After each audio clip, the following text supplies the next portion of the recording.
Welcome back to the effects portion of the After Effects Basic Training Series. Before I move on, I'm going to reset my project workspace. So I'm going to choose Reset Standard. And it's going to ask me, I'm going to discard changes, and that sets us back up where we left off. Now I'm going to actually make a new composition.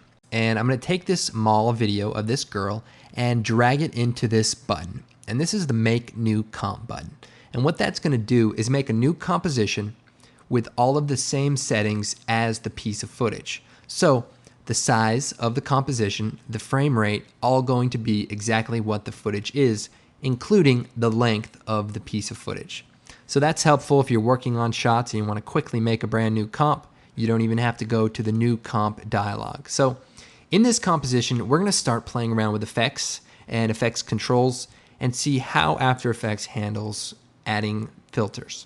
With the layer selected, I'm going to choose Effect, and we're going to go down to Blur and down to Fast Blur. Now a fast blur obviously is just a blur that allows us to blur our footage out. Now you'll notice it gets a little dark around the edges, and we have the Repeat Edge Pixel option. And you'll see this Effects Control panel popped up when I added the effect. Well, if you hit F3, that toggles that up or down. Now we can also add additional effects. So Effect, Color Correction, say Curves, and this allows us to adjust the brightness and contrast. Now the way the effects work are, if you move the fast blur after the curves adjustment, it will add itself afterwards. So as you can see, it does make a difference depending on the order of the effects. Now another way to add effects is using the Effects and Presets palette.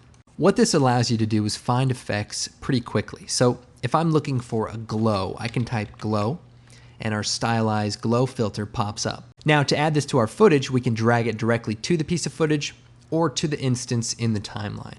And what that will do is add it into the stack of effects. Now we can adjust the glow as needed. We can also shut effects off momentarily while we're working. And of course there's unlimited options for any one effect that we can change. For example, if we increase the glow threshold, it will only apply itself to the brightest pixels. So as you can see, her dress and the sky is the only thing that's really emitting the glow, where everything else is sort of staying unaffected. We can also delete effects by selecting them and hitting delete. We can also select effects and choose Edit Duplicate for multiple copies. Or if we're experimenting, we can duplicate it, shut one off, and play with it. And if we don't like it, delete it, and then just turn the other one back on.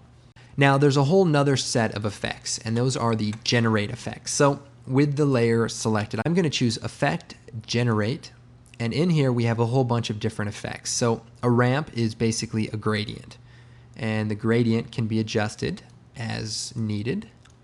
You can click on the color palette to change the color, and even change the type of gradient to a radial ramp. This is good for making backgrounds and actually generating content in After Effects without any actual source footage.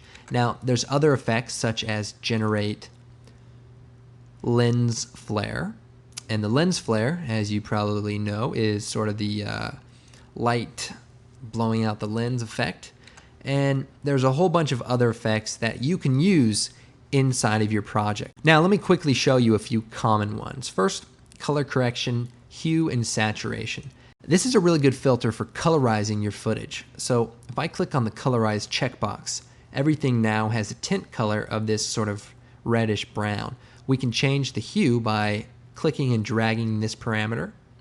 We can also increase the saturation by clicking and dragging left to right.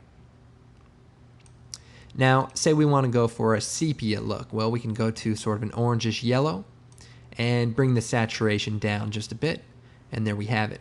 We can also add this glow onto the clip, bring the threshold up a little bit, and increase the radius of the glow, and we've created sort of a cool look to our video.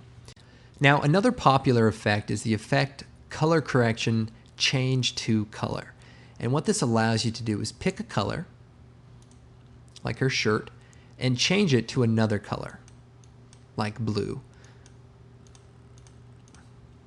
So pretty powerful effect with a few options in the tolerance range to really refine how your selection is made.